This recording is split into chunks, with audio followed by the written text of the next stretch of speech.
Gracias por continuar con nosotros en este bloque y bueno, como anunciamos al inicio, nosotros tenemos en nuestros estudios a la vicerrectora académica de la Universidad Central del Este y experta en gestión universitaria, Ámbar Zorrilla. Y bueno, a partir de este minuto conversamos sobre su modelo de gestión, de cómo en la educación superior pues han estado practicando esto que ellos han denominado como las 5C. Y bueno, vienen a contarnos un poquito de qué se trata esto y cómo implementándola a la Universidad Central del Este, pues han podido, digamos que, emplear un nuevo modelo que vaya más acorde al proceso actual que se vive en la educación en todos los órdenes. Ámbar, muchísimas gracias por estar con nosotros en esta mañana y permitir a toda la comunidad educativa de New Horizons pues conocer de este su modelo. Muy buenos días, súper contenta de acompañarles hoy y de poder compartir lo que estamos haciendo en la UCE, que creo que también puede implementarse en otros niveles del sistema educativo, porque como dicen por ahí, al único que le gusta el cambio es a un bebé con un pañal mojado. Entonces, un poquito, digamos que el tema de la gestión del cambio dentro de este nuevo paradigma de la gestión educativa y de las necesidades del contexto, pues hace necesario que nos repensemos a todos los niveles, tanto desde el liderazgo educativo hasta, digamos, el liderazgo instruccional, que es donde nuestros docentes hacen que la magia suceda. Excelente, señor Garrido. Pero esta jovencita, tú dices señora, pero yo la veo muy joven a ella. Gracias. Es el respeto al cargo, a la Al posición. y hablando de cargo, ella dice que nadie cambio, pero el presidente se fue. Ay, Yo Dios, y ya lo muchísima gente, politizó. ¿eh? Esa, esa variable, una variable hoy en día vilipendiada demasiado. A ver, Ese tema la, del ma cambio. la Pero háblanos mayoría... de las 5C. Tú sabes que la gente de Infotep tiene un curso también, parece, bajo el mismo nombre. No, Y hay esas son varios las libros de 5S. autoayuda que utilizan el mismo, ¿cómo se llama, señor? Acrónimo, Cuéntenos entonces. Sí, a ver, acróstico. retomando un Dime. poquito lo que dice el señor Garrido del cambio, la verdad que si preguntamos quién quiere cambiar, quién quiere una mejor sociedad, todo el mundo levanta la mano. Cuando le preguntan, ¿quiere ser usted el cambio?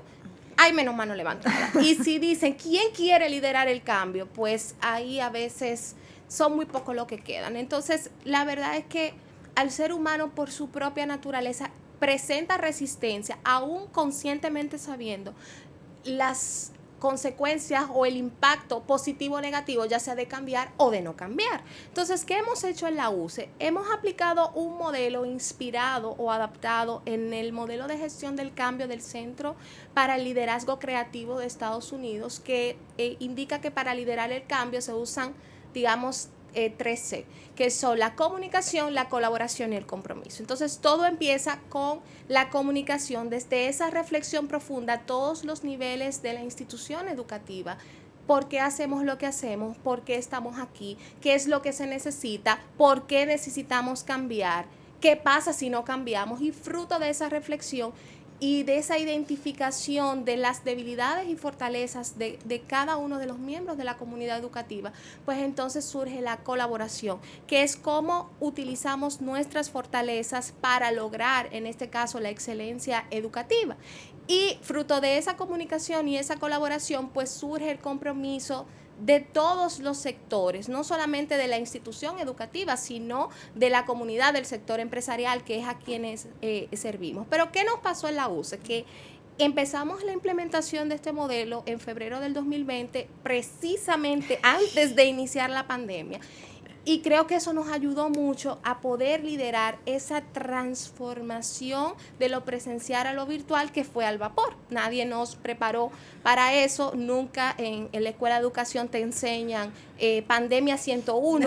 Entonces, digamos que esto nos apoyó. Y fruto de esa comunicación, colaboración y compromiso, y aquí quiero destacar el rol que jugaron nuestros maestros en este sentido, de apoyarse mutuamente, de contribuir los unos con los otros, incluso tuvimos una experiencia muy linda de profesores de ingeniería ayudando a profesores de medicina a montar sus aulas virtuales, a darle soporte los unos a los otros en ese periodo, digamos, crítico de marzo 20, donde tuvimos que hacer el viraje de unas 2.700 aulas que teníamos de forma presencial, llevarlo a lo virtual, siendo una universidad tradicionalmente orientada a la presencialidad. Entonces, ¿qué nos dimos cuenta en el ejercicio? Que nos hacían falta 2C, que por un lado era la confianza, no solamente la confianza en nosotros mismos, sino cómo desarrollamos la confianza de nuestros estudiantes en su potencial, en su talento, cómo desarrollamos la confianza de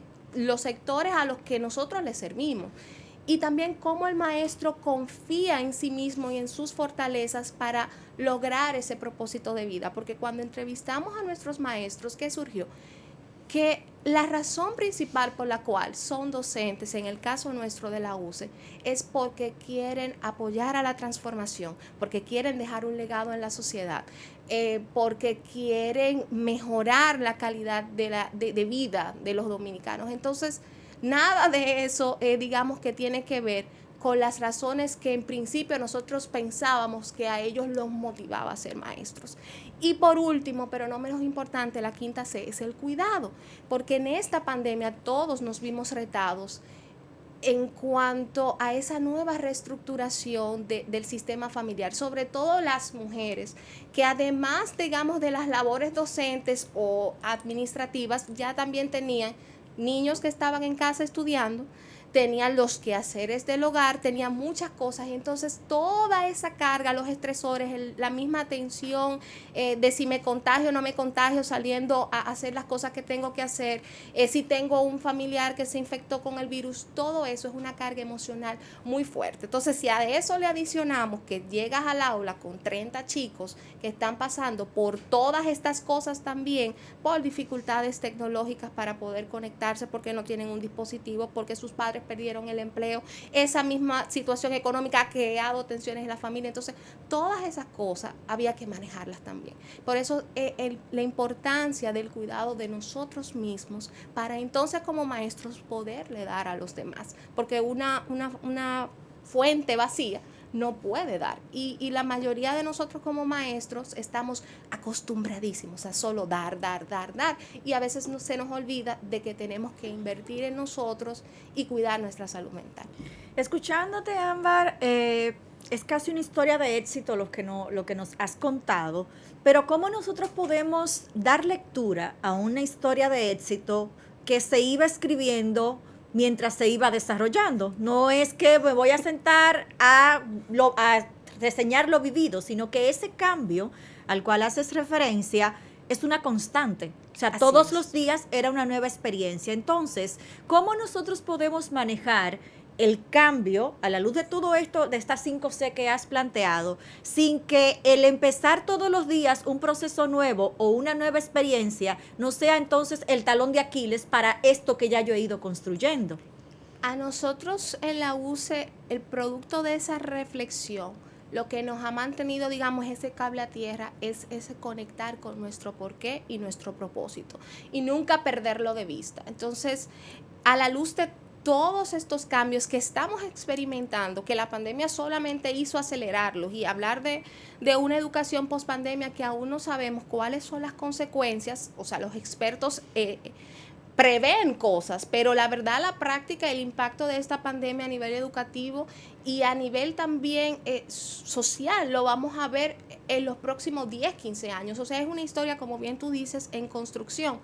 Pero cuando nos apegamos a nuestro porqué, ese propósito del por qué hacemos lo que hacemos, y conectamos a nuestros estudiantes con ese porqué y cómo se ve ese porqué en su profesión, en la profesión a la que aspiran ingresar, pues entonces ahí encontramos una base de valores que es constante, que no cambia. Lo que cambia es tu cómo. Entonces, cuando conoces tu porqué, el cómo y los resultados son más impactantes, porque ese porqué no cambia con el tiempo. Lo que cambia con el tiempo es lo externo. Entonces, parte de lo que estamos haciendo en la UCE es apoyar a que nuestros estudiantes conecten con eso y que puedan egresar como profesionales no solamente integrales, competentes, como dice el currículo, con una mirada global, sino sobre todo con un sentido humano, porque esos valores humanos no cambian con el tiempo.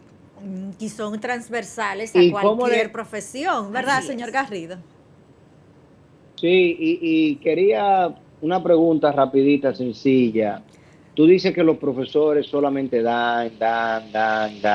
Ok. ¿Y cómo han manejado ustedes dentro de este modelo de reentrenamiento y de capacitación y habilitación, si se quiere llamar así, el tema del burnout que han sufrido y que están sufriendo, no solamente el personal docente, sino en general la población, fruto de las tensiones, el estrés y el cambio de rutina que ha significado el tema del COVID?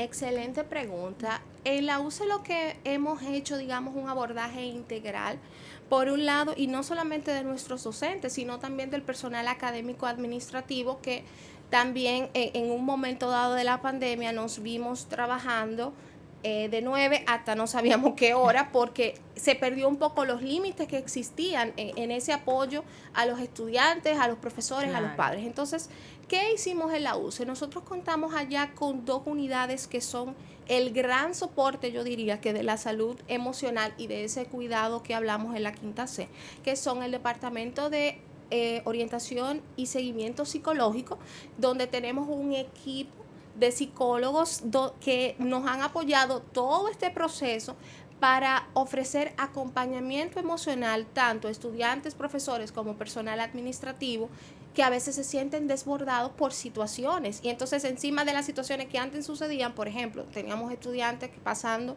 por el cáncer de uno de sus padres, o pasando por un divorcio, o pasando por una pérdida de empleo. Agreguémosle todos estos nuevos ingredientes. Entonces, ese departamento pues nos ha apoyado muchísimo en poder dar esa mirada, ese apoyo emocional tan necesario, sobre todo en estos tiempos, pero también con los profesores hemos trabajado a través del desarrollo, el Departamento de Desarrollo Académico, que es el otro pilar, todo un proceso de formación orientado también a estas 5C y de cómo lo apoyan y a señalar y digamos a veces hasta de cierto punto de vista desde la parte académica, a forzar esas pausas, a monitorear la carga académica, a monitorear los espacios de acompañamiento, precisamente para que pueda existir un equilibrio, porque no puedes funcionar bien si tú como ser humano no estás bien. Así es. Bueno, sin duda una conversación rica, señor Garrido, y que en este caso, pues como decía hace un momentito, nos han costado un poco su historia de éxito, pero que es un modelo que sin duda en el sistema educativo pues puede emularse, no tan sencillo porque hay que saber cómo aplicarlo, pero que sin duda es un muy buen aporte.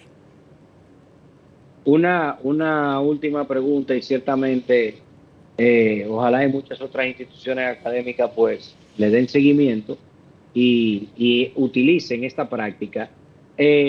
¿Cuál es el follow-up? O sea, ok, lo hice esta vez, logré estos resultados, ¿cómo lo mido y cómo vuelvo de nuevo? Y si vuelvo de nuevo, ¿cuál sería entonces la herramienta a utilizar? Excelente pregunta. Una de las cosas que dentro de la gestión educativa es súper importante es el seguimiento y el acompañamiento.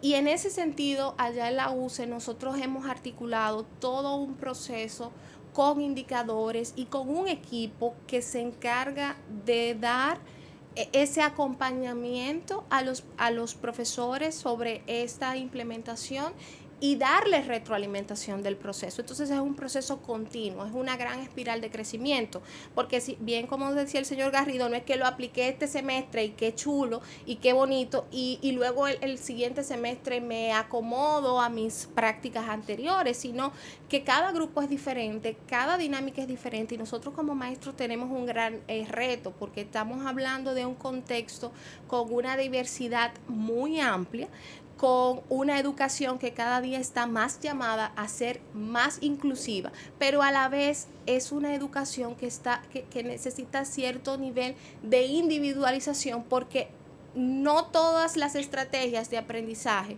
o de evaluación de esos aprendizajes funcionan de la misma manera con todos los individuos. Entonces, parte del trabajo que hace el Departamento de Desarrollo Académico junto con los directores y coordinadores académicos de cada programa es ese seguimiento y acompañamiento continuo durante todo el periodo de esa reflexión. Y luego tenemos también espacios seguros donde nos sentamos a conversar y a escuchar con los maestros y ellos se comparten no solamente sus buenas prácticas, porque siempre es muy fácil venir y decir todo lo que me ha salido bien, sino aquellas cosas que no me están saliendo bien o aquellas cosas en las que me siento que estoy teniendo muchas dificultades, que me siento struggling. Entonces, como que ese apoyo y en esa colaboración, en ese espacio seguro donde todos somos iguales, pues surgen nuevas ideas, nuevas estrategias, nuevos proyectos que han sido desarrollados por los propios maestros, más que nosotros como la parte que da seguimiento. Y por eso hablamos de seguimiento y no de supervisión académica, porque no es una fiscalización para multarte o como le decimos a los niños, Pau, lo estás haciendo mal, sino un proceso reflexivo que te permita ir mejorando la calidad de tu práctica a lo largo del tiempo.